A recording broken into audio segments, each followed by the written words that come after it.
Oussama Sahraoui de Lille. Et oui, je pense que vous l'avez tous remarqué, ce jeudi, Walid Regragui a convoqué Oussama Sahraoui, un jeune joueur marocain qui émerge dans le championnat français avec Lille et qui réalise un excellent début de saison. Aujourd'hui, nous allons voir qui est Oussama Sahraoui. Premièrement, Oussama Sahraoui est né le 11 juin 2001 à Oslo en Norvège. Il est issu d'une famille marocaine originaire de la ville de Al Hoceima. Dès l'âge de 8 ans, Oussama Sahraoui rejoint le club amateur du Hockeyto IF. Il est décrit comme un joueur qui travaille dur pour performer et grâce à des performances impressionnantes, il va rejoindre le club du Vålerenga Football en 2014. En 91 matchs professionnels avec le Vålerenga Football, il inscrit 13 buts et délivre 19 passes décisives. Le 31 janvier 2023, il s'engage avec le SC Heerenveen aux Pays-Bas pour un montant de 1 700 000 €. Moins d'un mois après ce transfert, il inscrit son premier but dans le championnat néerlandais. Enfin, lors de l'été 2024, Lille se penche sur le Marocain et Oussama Sahraoui signe un contrat de 5 ans. Le montant de ce transfert est évalué à 8 millions d'euros et depuis son arrivée, il enchaîne les bonnes prestations et s'impose au LOSC. Deuxièmement, pour le parcours en équipe nationale, tout d'abord, ce qu'il faut savoir, c'est que Oussama Sahraoui avait le choix entre deux pays, la Norvège ou le Maroc. Donc la Norvège, c'est le pays dans lequel il est né, et le Maroc, c'est bien évidemment le pays dont il est réellement originaire. Alors premièrement, on a le Maroc qui s'est directement positionné en premier en le convoquant avec les moins de 17 ans pour un stage. Mais derrière, on a la Norvège qui a vu un certain potentiel derrière ce joueur-là et qui l'a convoqué à plusieurs reprises avec les équipes jeunes. Et ils l'ont même convoqué également avec les espoirs norvégiens. Mais ensuite, ça a changé au fur et à mesure du temps. La Fédération marocaine de football a commencé à avoir un réel potentiel chez ce joueur-là. Il y a le changement de nationalité sportive qui a été effectué. Et aujourd'hui, on l'a su du coup, jeudi, Walid Regragui a décidé de convoquer Oussama Sahraoui. Donc voilà, c'est un joueur qui va maintenant pouvoir représenter nos couleurs. Alors moi, il faut savoir que j'apprécie beaucoup ce joueur-là, notamment parce qu'il a choisi le Maroc sans hésiter. Et en plus de ça, croyez-moi, c'est vraiment un choix audacieux de sa part quand on voit toute la concurrence qu'il peut y avoir justement dans notre équipe nationale. Aujourd'hui, le Maroc possède à peu près 50-60 joueurs de haut niveau qui évoluent dans des bons clubs et qui sont totalement éligibles pour être convoqués par notre coach. Et donc, il a quand même pris ce risque-là. Et aujourd'hui, on a pu voir qu'il a été récompensé pour tous ses efforts et tout son travail acharné, tout simplement parce qu'il a été convoqué. Mais il ne faut pas oublier que sur le flanc gauche, le poste auquel il évolue, il y a beaucoup de concurrence. Ezal Zouli, Amin Adli, Amin Harit, Ziyech, on peut citer plein d'autres ailiers, bien évidemment également Ahomash, Ben Seguir. Donc c'est un choix audacieux de sa part, mais en tout cas pour l'instant il assume totalement ce choix-là et on a hâte de voir ce que ça va donner durant ce rassemblement.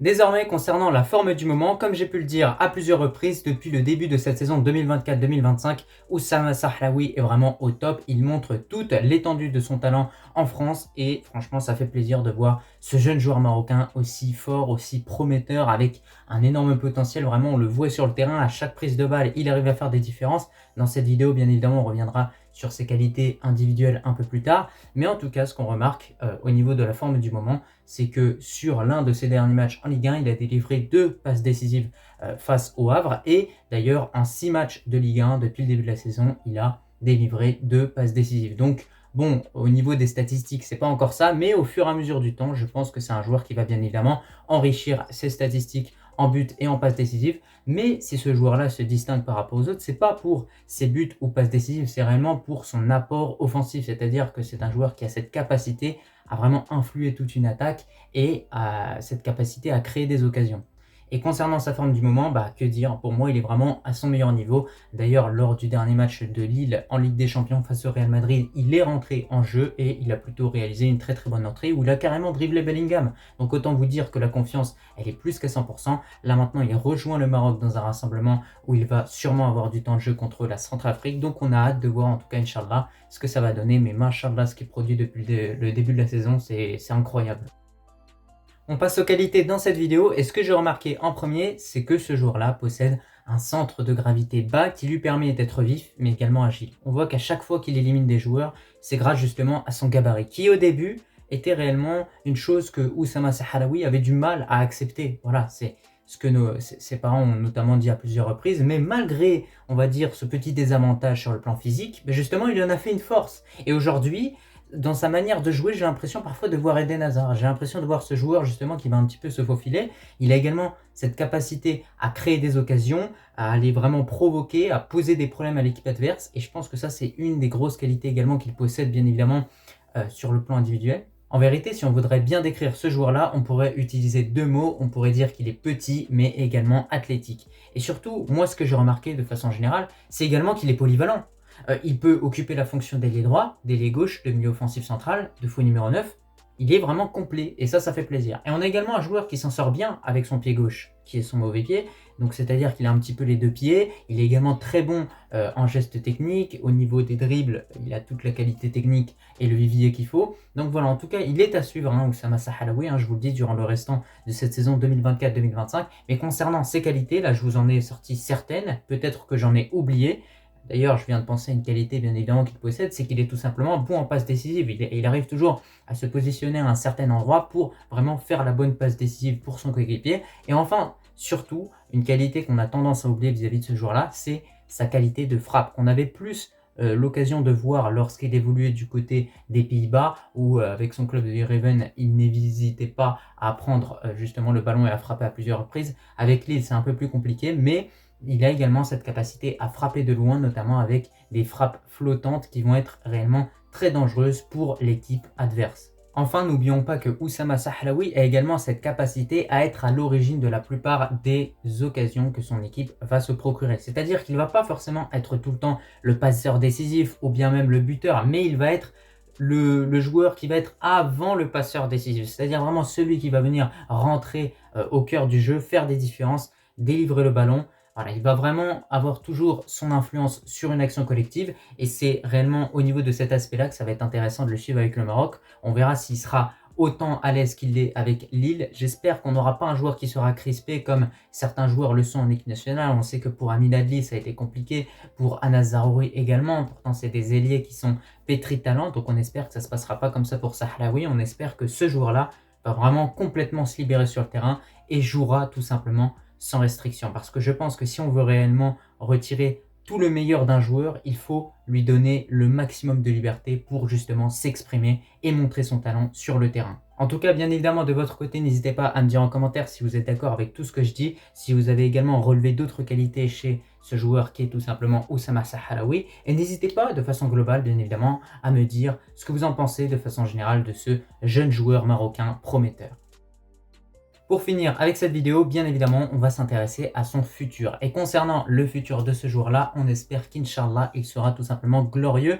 Pour l'instant, il a été du coup convoqué sous Walid Regragui. On espère qu'Inch'Allah, il aura du temps de jeu, bien évidemment, soit lors du premier match contre la République centrafricaine ou même lors du deuxième match. J'espère qu'il aura au moins au minimum 30 minutes pour vraiment montrer toute l'étendue de son talent, parce que vraiment, moi, c'est un joueur que je suis attentivement depuis le début de sa saison 2024-2025. On sait qu'il a fait ce choix audacieux, ambitieux plutôt, de choisir le Maroc, qu'il est passé devant certains joueurs au niveau de la concurrence parce qu'il a été tout simplement convoqué. Et on sait qu'aujourd'hui, si Walid Regragui l'a convoqué, c'est purement pour voir justement ce que ce joueur a à nous proposer sur le terrain. Mais c'est également grâce aux bonnes performances que Oussama Sahlaoui livre depuis le début de la saison. Donc en tout cas, ça va être passionnant de suivre un petit peu ça de tout près. Mais de l'autre côté en club, quel va être l'objectif de ce joueur-là? Tout simplement d'obtenir le statut de titulaire indiscutable. Ce qu'on a pu remarquer sur ces derniers temps avec Lille qui joue la plupart des matchs, mais il n'est pas encore titulaire indiscutable. Pourquoi? Parce qu'il n'a pas joué contre le Real Madrid par exemple. Il est entré en cours de match. Bon après, il y avait toute une tactique qui était imposée par l'équipe du LOSC, mais ça n'empêche pas qu'il aurait pu quand même être titulaire. Donc voilà, son premier objectif, je pense, ça va réellement être dans un futur proche de devenir titulaire indiscutable dans cette équipe du LOSC. Une fois qu'il aura réussi à atteindre cet objectif, je pense que là, il va réellement intéresser plusieurs clubs. Et je lui conseillerais vraiment de rester 2 ou 3 ans encore en Ligue 1, soit du côté de Lille ou même d'une autre équipe. Puis une fois qu'il a fait ces 2-3 ans en Ligue 1, il pourrait franchir un palier et rejoindre un bien meilleur club comme par exemple Arsenal. Arsenal est un club qui pourrait totalement s'intéresser à Oussama Sahlaoui. Je vous rappelle qu'il y a quelques mois, les Gunners s'intéressaient à Ezzal Zouli, qui actuellement évolue du côté du Real Betis.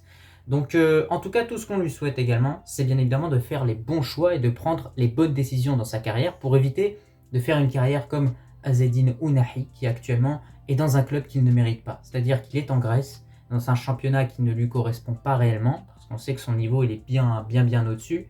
Moi je vous le dis, pour moi Ounahi, lorsqu'il sortait de cette Coupe du Monde 2022, il méritait de jouer dans n'importe quel grand club, hein.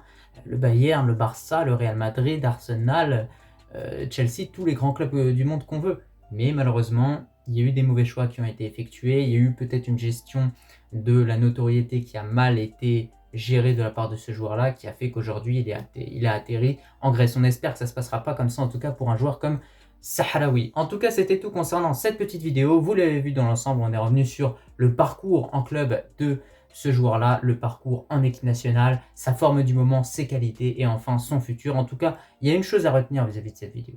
Ce joueur-là possède un potentiel énorme et ce joueur-là est prometteur. Et moi, je vous le dis, il fait partie des joueurs qui forment bien évidemment le futur du football marocain et peut-être des joueurs qui disputeront cette Coupe du Monde 2030 en tant que titulaire, en tant peut-être que mi-remplaçant, mi-titulaire. Peut-être qu'il sera un des protagonistes lors de cette CAN 2025. On verra en tout cas comment ça va évoluer pour lui de son côté. Mais en tout cas, voilà, il faut vraiment suivre de près toutes ces pépites. Mais moi, croyez-moi, en tant que Marocain, je suis toujours autant fier de voir à quel point il y a un nombre incalculable de pépites qui ont choisi de représenter notre pays. Parce que voilà, encore une fois, Sahraoui aurait pu avoir une place plus confortable en équipe norvégienne. Finalement, il a pris le risque de représenter nos couleurs et aujourd'hui, il est convoqué. C'est pour ça qu'au final, c'est magnifique tout ce qui se produit pour lui, excusez-moi. En tout cas, je te remercie si tu as regardé cette vidéo dans son entièreté et je te dis tout simplement à la prochaine. Allah al-Watan al-Malik.